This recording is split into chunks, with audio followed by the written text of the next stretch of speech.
పాడి కౌశిక్ రెడ్డి కడియం సార్ల రాజీనామాలతోటి 2 MLA quota, MLC సీట్లు ఖాళీ అయినాయి కదా. అందులో ఒకటి బీఆర్ఎస్ గెలిచే ఛాన్స్ ఉన్నది. ఇక ఒక్క సీట్లో ఎవరు కూర్చోవాలన్న దాని మీద మస్తు మంది పోటీలు ఉన్నారు. పార్టీ కోసం కష్టపడ్డోళ్ళకే సీట్ ఇయ్యాలని కేసీఆర్ సార్ చూస్తున్నాడట. అప్పట్లో తీరు తీరు కారణాలతోటి ఛాన్స్ రాకుంటున్నోళ్లతో పాటు అసెంబ్లీ ఎన్నికల్లో పోటీకి దూరంగా ఉన్న సిట్టింగ్లు సహా చాలా మంది లీడర్ల పేర్లు వినబడుతున్నాయి. ముఖ్యంగానైతే దాసో శ్రావణ్ అన్న పేరు మొదలు వినబడుతున్నది.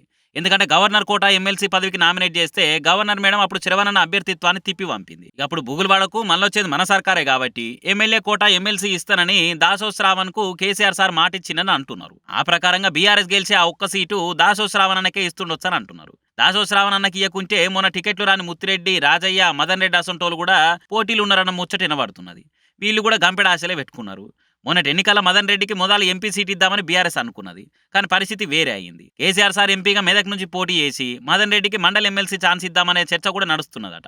ఇక అట్లనే అసెంబ్లీ ఎలక్షన్లకు ముందుగా పార్టీల షరీకైన పొన్నాల, రావుల చంద్రశేఖర్ అసంటోలు కూడా పోటీలు ఉన్నారు. అట్లనే ఆసిఫాబాద్ ఎమ్మెల్యేకున్న ఆత్రం సక్కుకు, సీనియర్ లీడర్ నగేష్ కు కూడా మొన్నట్ల టికెట్ ఇవ్వలేదు. ఎమ్మెల్సీ చేస్తామని కేసీఆర్ సార్ మాట ఇచ్చిండు. ఇప్పుడు ఆత్రం సక్కు కానీ లేకుంటే నగేష్లలో ఒకరిని ఎమ్మెల్సీ చేసినా చేస్తుండొచ్చని అంటున్నారు. అటు కరీంనగర్ మేయర్ రవీందర్ సింగ్ అన్న కూడా ఎమ్మెల్సీ మీద షాన్నే ఆశలు పెట్టుకున్నాడు. ఇంతమంది పోటీ ఉండే వరకలా కేసీఆర్ సార్ కూడా బాగానే ఈసారి చేస్తున్నాడట. మరి చూడాలి బీఆర్ఎస్ ఎమ్మెల్సీ సీటు ఎవరిని వరిస్తుందో ఏం కథను.